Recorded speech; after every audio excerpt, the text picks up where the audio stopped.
Bom dia.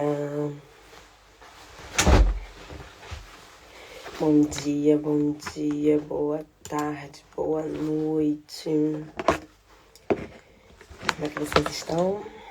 Como foi o final de semana?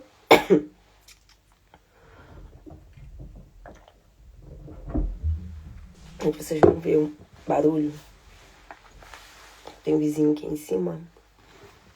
E o gato deles estão fazendo bastante barulho. Estão pulando, correndo. Então, é isso, tá?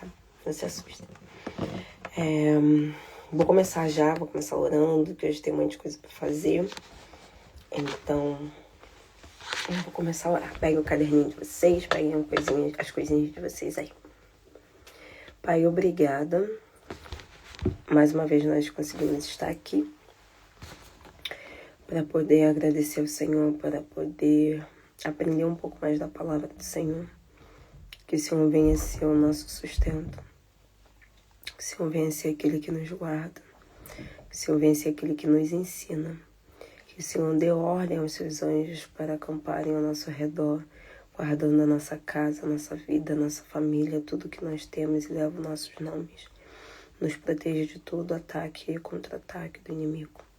Que nossa mente possa estar conectada com o Senhor, blindada, que o Senhor venha enviar anjos para nos guardar e nos proteger realmente. E que a nossa mente possa ser blindada pelo Senhor. O Espírito Santo esteja conosco nesse momento de leitura, em nome de Jesus. Desculpa, gente. Tá bem. Hoje nós vamos ler 1 Samuel 7. Então, vamos lá para a leitura já. O povo de Kiriat Jearim foi e levou a arca do Senhor até a casa de Abinadab, que ficava na colina. Fizeram uma cerimônia a fim de preparar o seu filho, Eleazar, para cuidá-la. A arca permaneceu em Kiriat Jearim durante muito tempo. Vou lá fazer um resumo para vocês, para quem não acompanhou, quem não sabe ou quem caiu agora, de repente. Nós estamos lendo 1 Samuel, e nesse contexto aqui de 1 Samuel, lá atrás Deus deu um aviso para Eli que os seus filhos iriam morrer no mesmo dia, porque já estavam sendo rebeldes contra o Senhor. E aí houve uma guerra, e durante a guerra o povo inimigo pegou a Arca da Aliança. E aí a Arca da Aliança foi parar nesse lugar, onde aconteceram algumas coisas, como o Deus deles, que eu esqueci o nome de novo. O Deus dele caiu, Deus fez com que a estátua caísse, e eu vou procurar aqui agora. Dagon, gente, não sei porque que eu tô com Baal na minha cabeça. Dagon. E aí todas as pessoas começaram a desenvolver tumores na pele, e as ratazanas, os ratos começaram a invadir a cidade. Então, pensando neste contexto, eles mandaram que a arca fosse embora novamente, fosse devolvida sem que eles tocassem. Na verdade, eles pegaram 2 bois, colocaram a arca em cima e mandou que os bois fossem para a terra deles, do povo de Israel. E aí sim a arca chegou no local. E agora nós estamos lendo esse contexto novamente, que a arca chega novamente ao povo de Israel, que foi no povo de Kiriat Jearim. Que está escrito: foi levada a arca do Senhor até a casa de Abinadab, que ficava na colina. Fizeram uma cerimônia a fim de preparar ao seu filho Eleazar para cuidá-la. A arca permaneceu em Kiriat Jearim durante muito tempo. Isso por quê, gente? Porque algumas pessoas na verdade, não quiseram, mas não prestaram atenção nas regras que o Senhor havia colocado, então eles tentaram pegar a arca pelas próprias forças, tinha ofertas lá embaixo, então eles tiveram que abrir a tampa e tirar a oferta. Em resumo, mais de 70 pessoas do povo de Israel morreu por conta disso. E aí eles estavam procurando alguém que pudesse tomar conta da arca, porque naquela época somente os sacerdotes, o sumo sacerdote poderia ter acesso, principalmente o sumo sacerdote, porque poderia entrar no Santo dos Santos. Então eles acharam esse lugar, levaram a Arca da Aliança lá. E aí vamos ler agora a partir do 2. A arca permaneceu em Kiriat Jearim durante muito tempo. Passaram-se 20 anos e o povo de Israel começou a chorar, pedindo ajuda ao Senhor novamente. Aí tem um subtítulo: Deus salve os israelitas. 3. Samuel disse a eles: Se em realidade querem voltar para o Senhor de todo o coração, então livre-se dos seus deuses estrangeiros e dos ídolos de Astarote. Dedique-se completamente ao Senhor. Só a ele devem servir. Então ele o salvará dos seus filhos, dos filisteus. Então os israelitas se livraram das suas estátuas de Baal e Astarote e serviram somente ao Senhor. Samuel disse: Reúna todo o povo de Israel em Mispa para que eu ore por vocês. Vou dar um ponto aqui. Samuel foi o filho de Ana que foi criado dentro do templo. E aí ele basicamente foi como se fosse um filho para Eli, que era o sacerdote na época. Ele morreu no mesmo dia que os seus filhos morreram e Samuel tomou o posto de sacerdote. 6. O povo se reuniu em Mispa, conseguiram água e derramaram perante ao Senhor. Deste modo começaram um período de jejum. Não comeram nenhuma comida nesse dia e confessaram seus pecados, dizendo: Pecamos contra o Senhor. E Samuel serviu como líder de Mispa em Israel. Os filisteus ouviram que os israelitas estavam se reunindo em Mispa, e os governantes dos filisteus foram lutar contra eles. Ao ouvirem que os filisteus vinham, os israelitas se aterrorizaram e disseram a Samuel: Não deixe de pedir ao Senhor por nós, peça que nos salvem dos filisteus. Então Samuel pegou um cordeiro e ofereceu como sacrifício, que deve ser queimado completamente ao Senhor. Depois suplicou ao Senhor em favor de Israel, e o Senhor respondeu a sua oração. Enquanto Samuel estava oferecendo o sacrifício, que deveria queimar completamente os filisteus, os filisteus atacaram Israel. Mas o Senhor enviou fortes trovões contra os filisteus, confundindo tudo, causando grande temor a eles. Olá, Cristina, bom dia. Tô lendo 1 Samuel 10. Se quiser acompanhar e conseguir acompanhar, é bem-vinda. Bora lá. Então os israelitas derrotaram os filisteus. 11. Os homens de Israel saíram de Mispa e perseguiram os filisteus até o lugar baixo de Betcar, matando-os pelo caminho. Depois disso, Samuel pegou a pedra e pôs em Mispa e Sem. Obrigada, querida, bom dia. Depois disso, Samuel pegou uma pedra e pôs em Mispa e Sem. Ele deu o nome de Pedra da Ajuda, porque disse o Senhor nos ajudou até agora. Os filisteus foram derrotados e não invadiram mais o território de Israel. O Senhor esteve contra os filisteus durante toda a vida de Samuel. Os israelitas recuperaram as cidades que os filisteus tinham tirado deles, desde Ecrom até Gate. Também houve paz em Israel e entre os amorreus. Samuel liderou o povo de Israel toda a sua vida e ia de um lugar para o outro julgar o povo. Cada ano viajava a Betel, Gilgal, Mispa, e por todo o país atuava como juiz e governador do povo e todas as regiões. Mas a sua casa estava em Ramá, para onde sempre regressava e aonde julgava o povo ali, e construiu um altar ao Senhor. Bom dia, Bruno. Então, bora lá. Bom dia para quem chegou agora. Estou fazendo a leitura de 1 Samuel. Faço todos os dias esse horário, então se você quiser acompanhar, sinta-se à vontade, está em casa. Nessa primeira leitura aqui de Samuel, eles estão explicando basicamente o que havia acontecido depois da morte de Eli e como basicamente Samuel começou a liderar o povo. Umas passagens anteriores falou que Samuel crescia em graça e sabedoria com o Senhor e estava tendo cada vez mais experiências. E tudo que Samuel falava, que o Senhor falava para Samuel, concretizava. Desculpa. Então, assim, exatamente nesse capítulo, nós vemos a transição dos juízes para, entre aspas, a era dos profetas.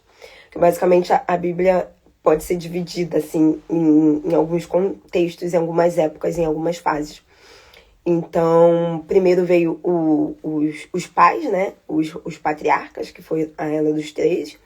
E aí depois o povo foi para o Egito. E aí nisso levantou um libertador, que também era profeta, que Moisés era profeta porque ele tinha contato diretamente com o Senhor. Mas além dele ser um profeta, ele era um pastor e um libertador. Então Moisés foi levantado para ser o libertador do povo.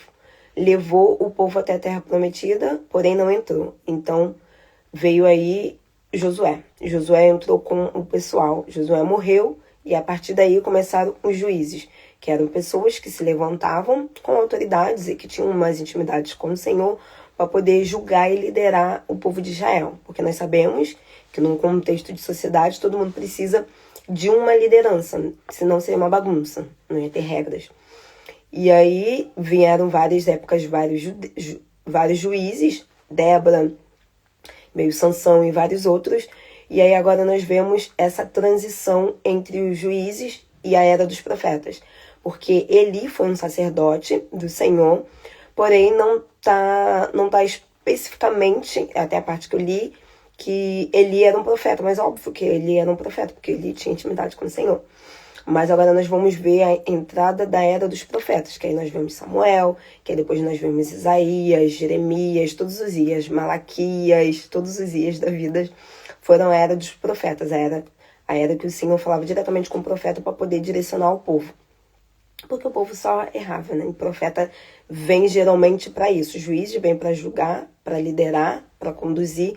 E o profeta tem um papel de exortar, de instruir, de receber do Senhor e passar aquilo que o Senhor tem sentido. E geralmente o profeta tem esse papel, o profeta é designado para fazer esse papel de correção, de exortação, de santidade, porque ele recebe aquilo do Senhor e transmite.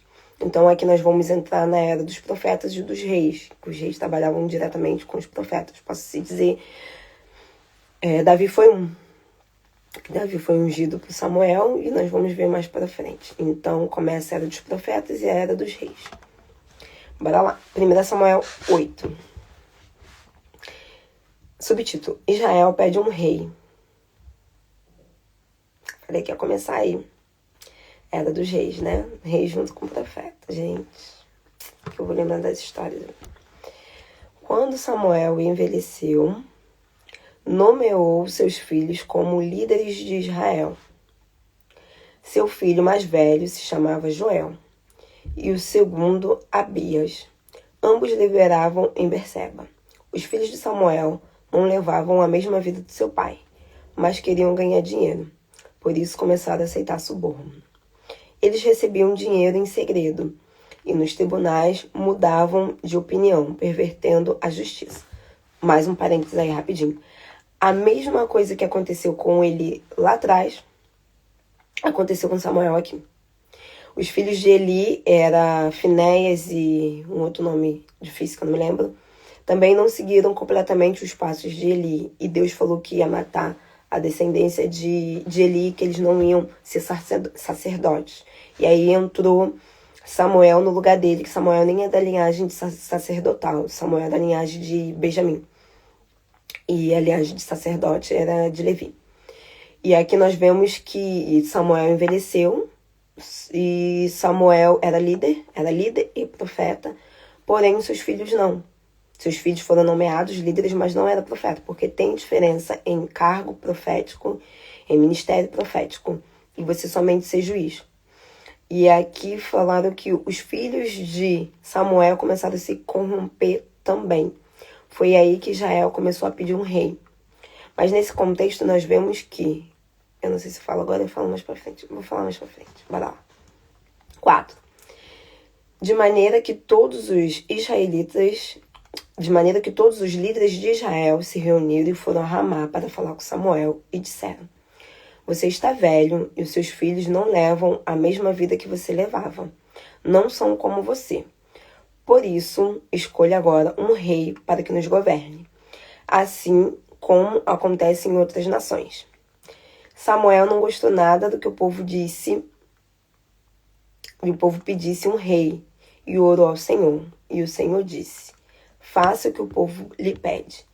Não estão rejeitando a você, mas a mim. Não me querem como rei deles. Estão fazendo o mesmo de sempre. Eu os tirei do Egito, mas eles me abandonaram e serviram outros deuses. Agora estão fazendo a mesma coisa com você. Portanto, escute-os, mas que eles estejam cientes do que um rei fará com eles. Diga a eles como um rei governa o seu povo. Vou deixar mais para frente.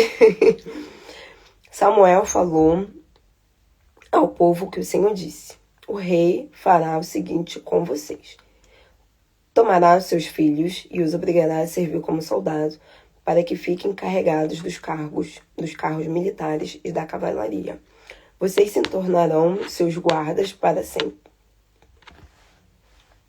Desculpa, gente.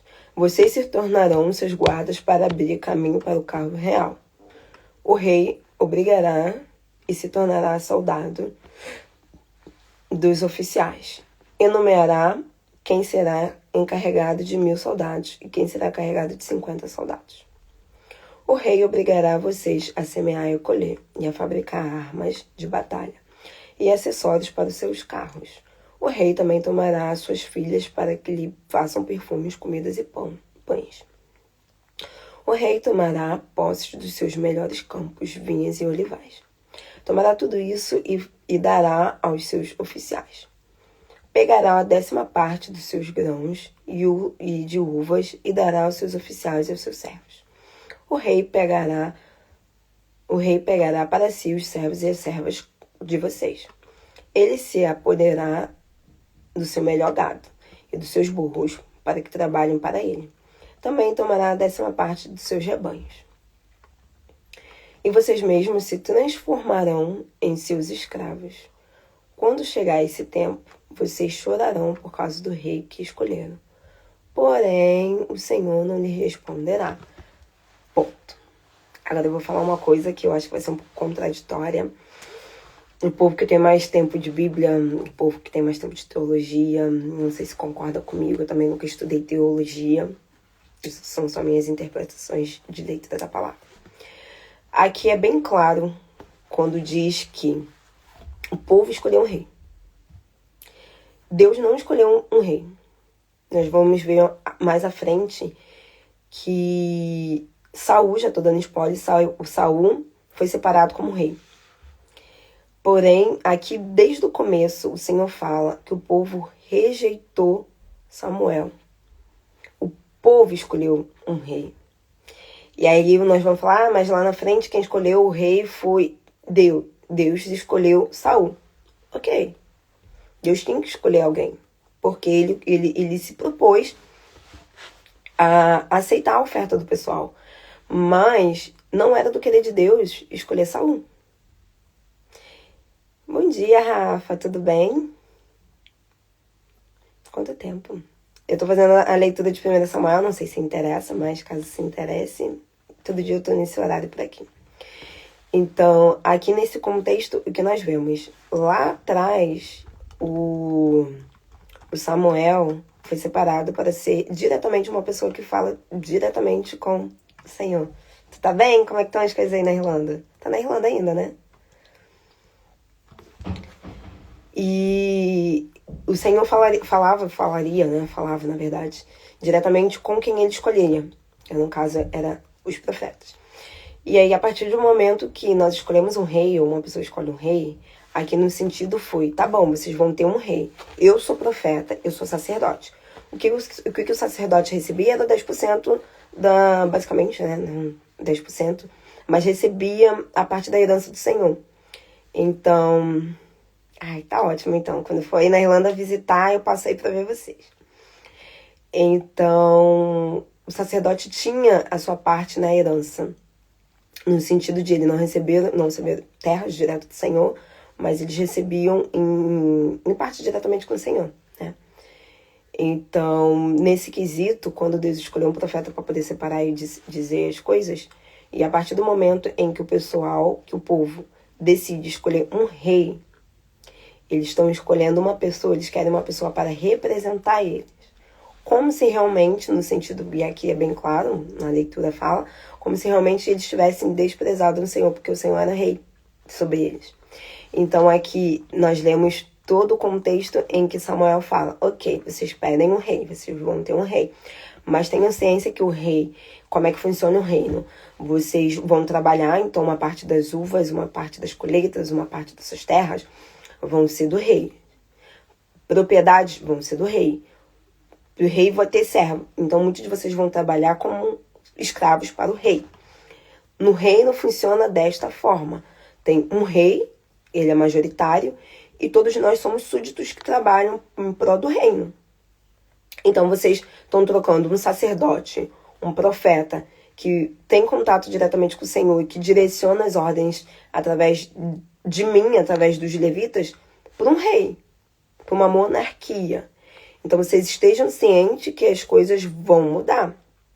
Acredito também eu, na minha percepção, porque como a tribo de Israel, o povo de Israel já vinha de muitos anos de juízes, levantava juízes, morria juízes, o povo atacava novamente e assim via sempre nesse ciclo de que, por conta disso acontecer corriqueiramente, com certeza eles tinham históricos disso, eles decidiram, então, agora nós temos que ter uma família real, um rei realmente para tomar decisões, porque de tempos em tempos, juízes sobem, juízes descem, juízes nascem, juízes morrem, e nós nunca sabemos quem é o juiz. Deus decide simplesmente, hoje eu vou pegar uma mulher, que é a Débora, amanhã eu vou pegar um Sansão. E na minha percepção como ser humano, isso é instável.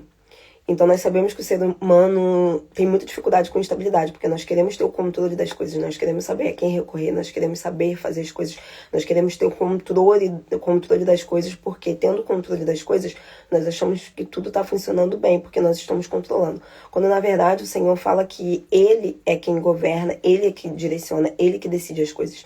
Então a partir do momento em que o povo de Israel falou, não, nós queremos um rei, Deus falou, ok, Samuel, fique em paz. Eles não te rejeitaram, eles rejeitaram a mim, porque eu falava diretamente através de você. Então, bora lá. 18. Quando chegar esse tempo, vocês chorarão por causa do rei que escolheram, porém o Senhor não lhes responderá. Lá na frente vai ter muitas tretas com Saul. Então, aqui atrás, Samuel já está falando que ia acontecer muitas coisas e o povo ia chorar. Mas o povo não ouviu Samuel e disse, não, queremos ter um rei que nos governe, para que sejamos como todas as outras nações. Nosso rei nos guiará, irá adiante de nós e lutará as nossas batalhas. Samuel ouviu o povo e disse tudo isso ao Senhor. Então o Senhor respondeu, atenda-nos, nos dê um rei. E assim Samuel disse ao povo de Israel que fosse cada um para sua casa. Então, bora lá. Óbvio que, gente, Deus não perde o controle, Deus sabe de todas as coisas. Deus sabia que os filhos de Samuel não seguiriam o mesmo princípio, o mesmo caminho do Samuel. E é óbvio que Jesus ia vir de uma linhagem real. Óbvio que Jesus já é rei, porque ele já veio do Senhor. Mas na terra ele precisava vir de uma linhagem real. Então Deus já sabia que essas coisas iam acontecer. Ia ter um Davi para governar, ia ter um Salomão para governar, ia ter um Saul para governar. Porém, o Senhor sempre nos dá a possibilidade de ser da forma dele. Mas a partir do momento que nós escolhemos o livre-arbítrio, Deus fala, ok, eu tinha um plano pré-traçado. Esse era o plano bom, perfeito e agradável. Porém, como vocês não querem, nós vamos para outra opção. Então, vamos para a opção, para a decisão que vocês tomaram. Essa é a verdade. E aí, a partir disso, dessa decisão que o povo tomou, e Deus já sabia, Deus já tinha previsto isso, porque Deus não é pego de surpresa, gente. Nós não tomamos decisões hoje e achamos que estamos pegando o Senhor de surpresa, porque não estamos. Deus já sabia das coisas. E por conta de Deus saber dessas coisas, Deus já tinha designado o que tinha que ser designado. Foi aí então que o problema é que, a partir do momento que nós decidimos fazer como as coisas do mundo e não fazer exatamente como Deus quer, nós entramos na posição de rebeldia, na posição de, não, eu quero tomar minhas próprias decisões. A minha pastora, ela falou uma frase uma vez e ficou muito gravada na minha mente, que ela falou, eu não tenho livre-arbítrio. O meu livre-arbítrio foi jogado no rio, jogado fora. Porque eu faço a vontade de Deus. E se eu faço a vontade de Deus, eu não tenho livre-arbítrio. E por isso explodiu minha mente. Porque a partir do momento que nós decidimos fazer a vontade do Senhor, não existe livre-arbítrio. Nós fazemos a vontade do Senhor. E aqui foi a mesma coisa. O pessoal escolheu o seu uso, do seu livre-arbítrio, para escolher um rei. Mas por quê? Porque eles queriam ser igual às outras nações. Eles ainda não tinham entendido que Deus era o rei soberano entre eles, que eles eram povos separados, diferentes. Tanto é que existem várias leis. Deus constituiu várias leis, como comida para você não ser impuro. Então, os alimentos, como carne de porco, camarão, essas carnes que nós gostamos. Mas sabemos que a carne de porco também tem... Gente, eu como porco, tá? Tem muitas lombrigas, muitas coisas remosas. E a mesma coisa, a carne de porco tem também a mesma remosidade para frutos do mar. Então, Deus separou, óbvio que tem a questão de higiene, mas também tem a questão que o porco é um animal impuro para os judeus. E várias coisas, como ele constituiu leis para vestimenta, leis para mofo dentro de casa, leis para lepra, várias leis. O Senhor constituiu, formou um povo. Então esse povo seria um povo diferente.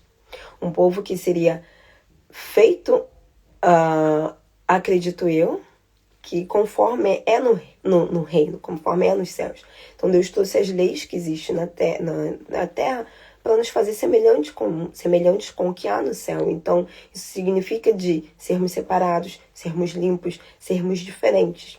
E o povo escolheu ter reis iguais aos outros povos tinham reis. E Deus falou isso, eles escolheram ser igual às outras nações.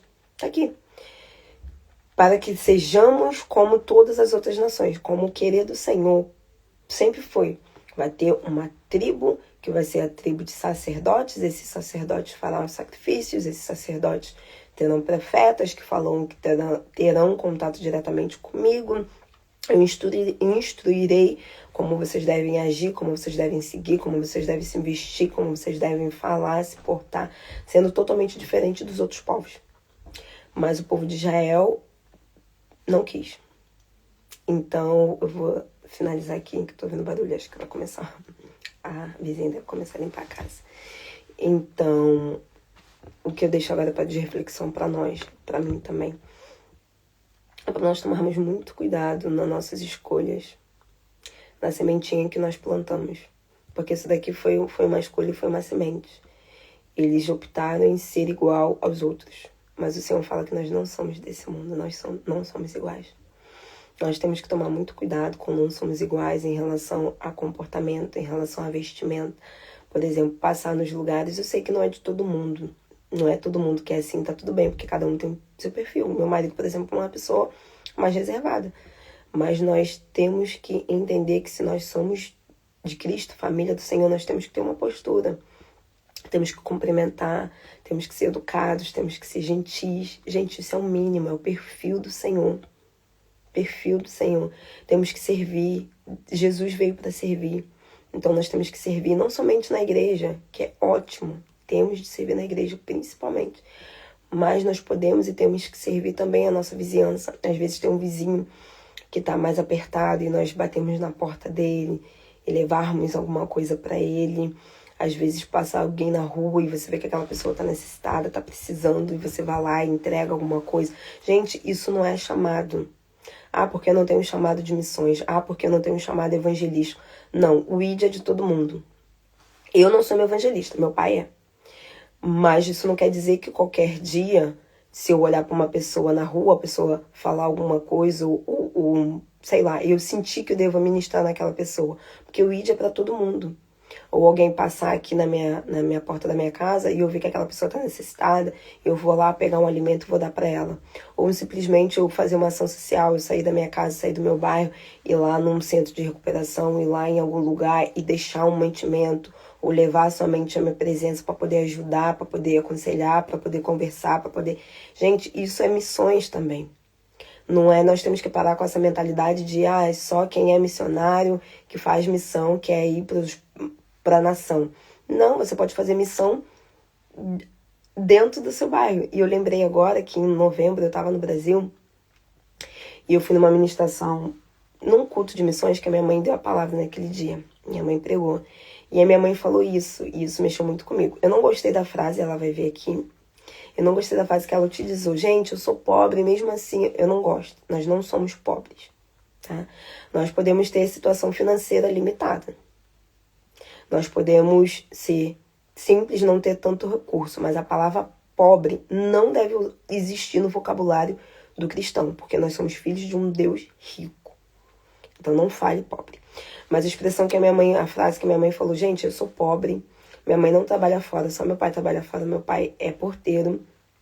E meu pai falou, a gente não ganha nem 3 mil de renda, mas mesmo assim nós fazemos missões. Por quê? Porque o meu pai vai no Ceasa toda sexta-feira pegar legumes e verduras, sobra, ele passa de banca em banca pedindo legumes e verduras e leva para casa, e a minha mãe recolhe, limpa, lava, separa, e assim eles fazem distribuição, ou lá na vila, ou lá no beco onde nós moramos, ou no centro de reabilitação, ou no instituto de criança, ou na igreja, ou para as famílias, é isso.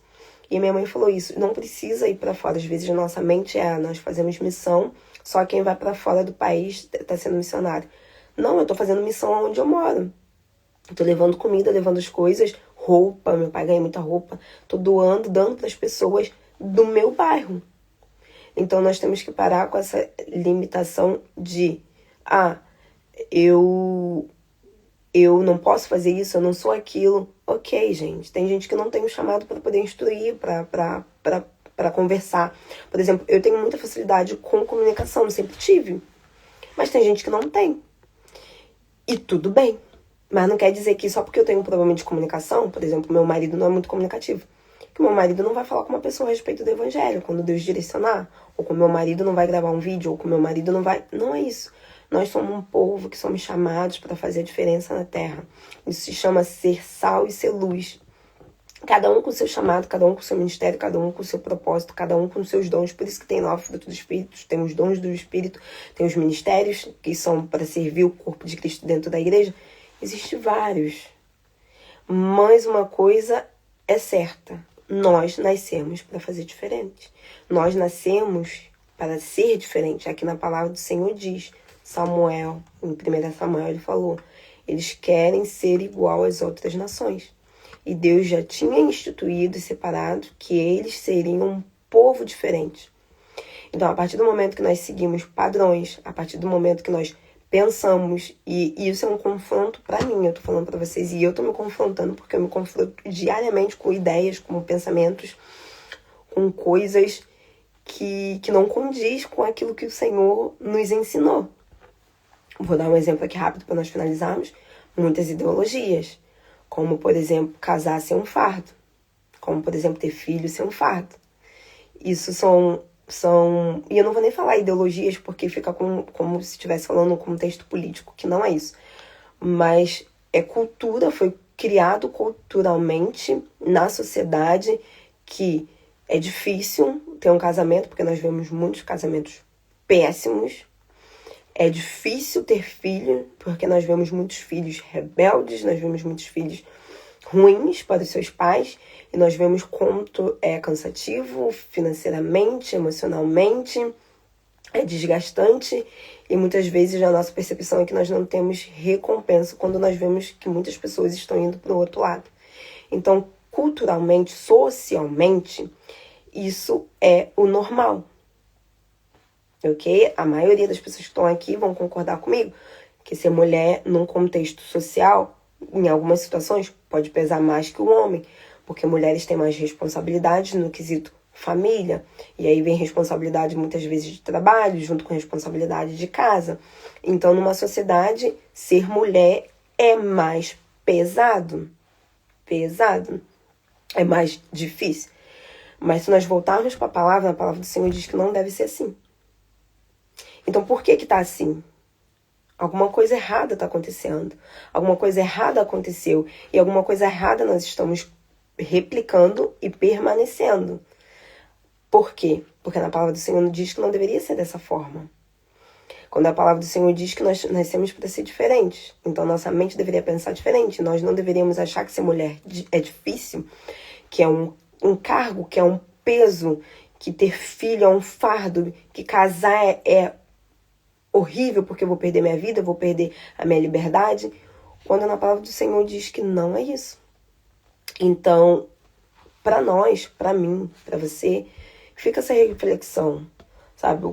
Coisas que nós pensamos hoje em dia, que é socialmente ou culturalmente mencionado, ou explicado, ou falado, ou exemplificado, ou dito, ou imposto, que nós sentimos que é um peso, ou que às vezes nós nem percebemos que é, mas que na palavra do Senhor diz ao contrário. Será que é porque talvez nós já estamos muito debaixo dessa influência e nós não paramos para pensar, para meditar, para estudar, que não deveria ser assim, porque nós devemos pensar diferente. Desculpa, gente, que nós devemos pensar diferente, que nós devemos agir diferente. Então pense nisso. Pense nisso. Quais pensamentos, e agora eu vou deixar uma lição para vocês e para mim. Quais pensamentos nós temos socialmente, culturalmente, hoje em dia, moldado, que é contrário da palavra. Eu vou deixar aqui um exemplo. Ter filho é um fardo. Casar, para que eu vou casar? Eu tô falando no contexto de mulher, tá? Você é homem, você é trabalhador, você... Pensa aí. Qual é o pensamento que nós temos que é o contrário da palavra? Que nos tá levando, às vezes, por um outro caminho. Quando Deus fala, vem pra cá. Vocês nasceram para ser diferentes. Vocês nasceram para pensar dessa forma, para agir dessa forma, para fazer isso. E nós estamos pensando de uma outra forma, agindo de uma outra forma. Às vezes porque nós não sabemos. Às vezes porque nós não temos conhecimento. Ou às vezes porque realmente nós brigamos e lutamos conosco mesmo. E achamos que aquilo não é 100% verdade. Fica a reflexão para vocês, tá? E é isso, anotem em casa que tipo de pensamento, ou quais pensamentos vocês acham que tem carregado isso, que possa estar trazendo talvez esse fardo, ou que possa estar sendo algo que Deus não falou. E procura na palavra, palavras ao contrário, palavras que talvez sejam o oposto daquilo que nós estamos pensando. E o grande segredo é repetir, replicar e bater nessa tecla. E agora eu vou dar não uma dica, né? Mas vou falar uma coisa pra vocês que eu aprendi. Nós somos moldurados por dois fatores. Forte impacto, as coisas que aconteceram de uma forma que nos impactaram muito profundamente. Por exemplo, uma morte, por exemplo, um abuso. Ou nós somos moldados por repetições. Então, às vezes, os nossos pensamentos, as nossas atitudes foram porque aconteceram algum trauma ou algo muito forte naquilo que mexeu conosco, nos impactou profundamente.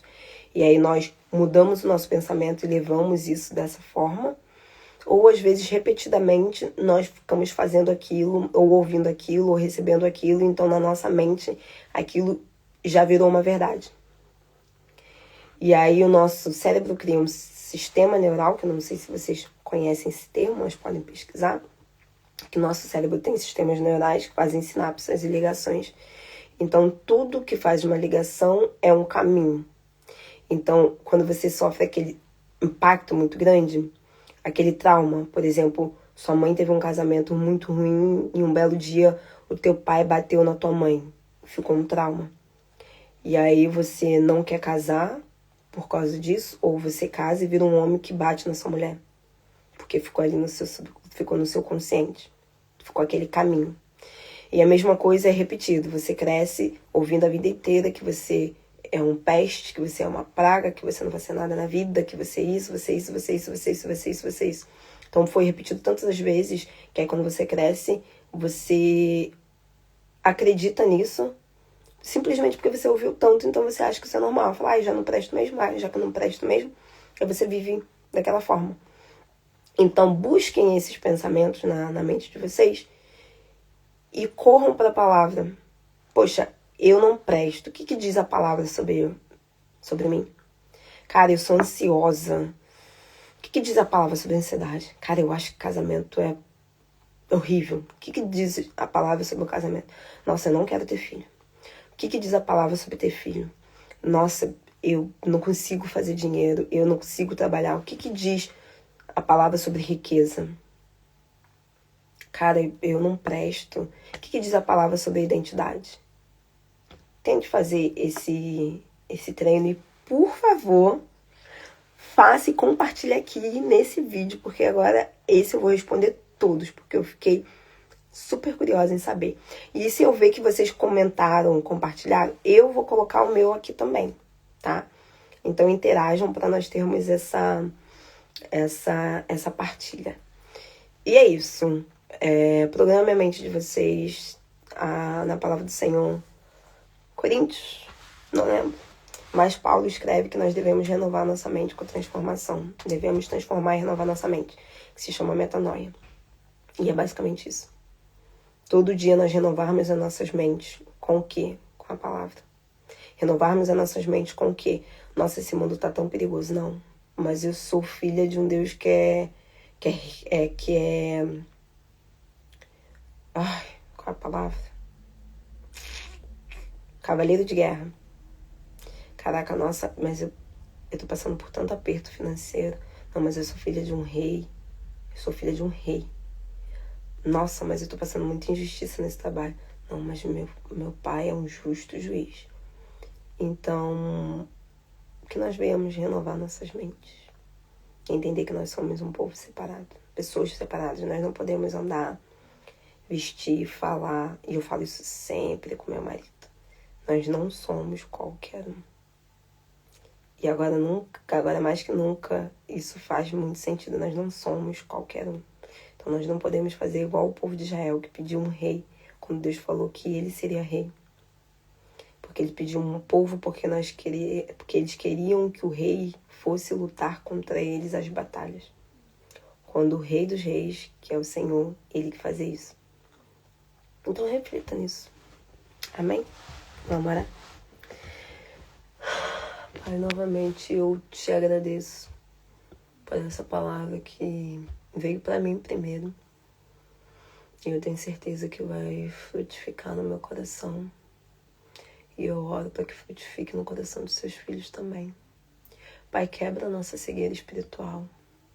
Senhor, agora nesse momento eu te peço, como uma intercessora do Senhor, para que as resistências emocionais possam ser quebradas.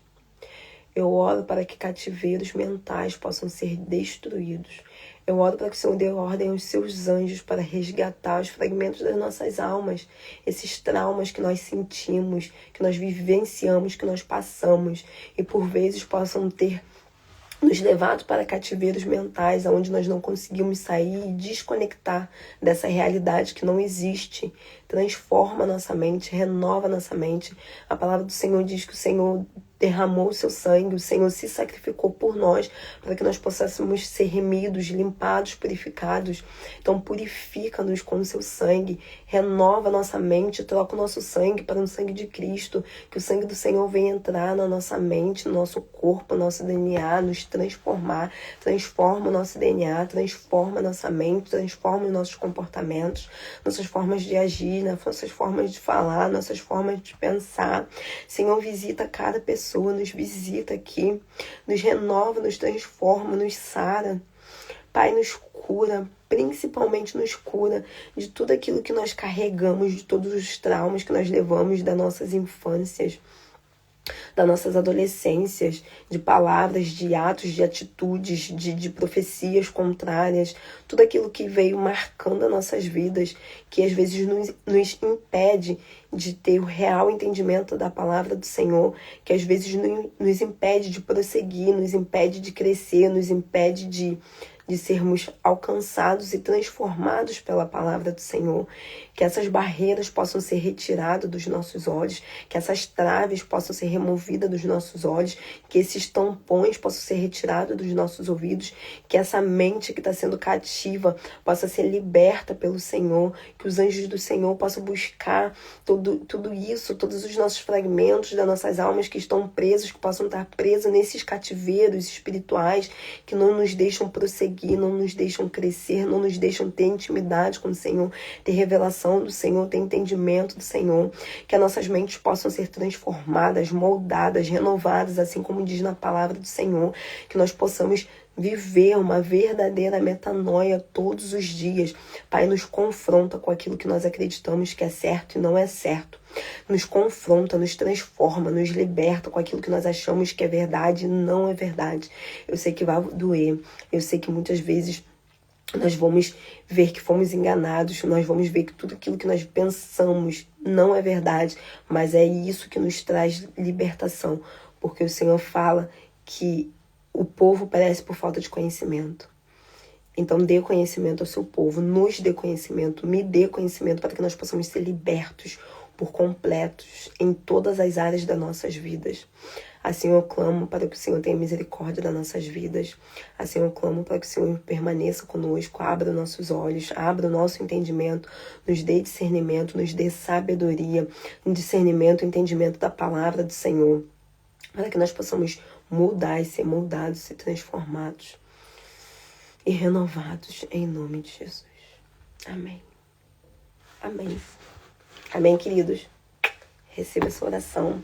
Beijo, até amanhã nesse mesmo horário.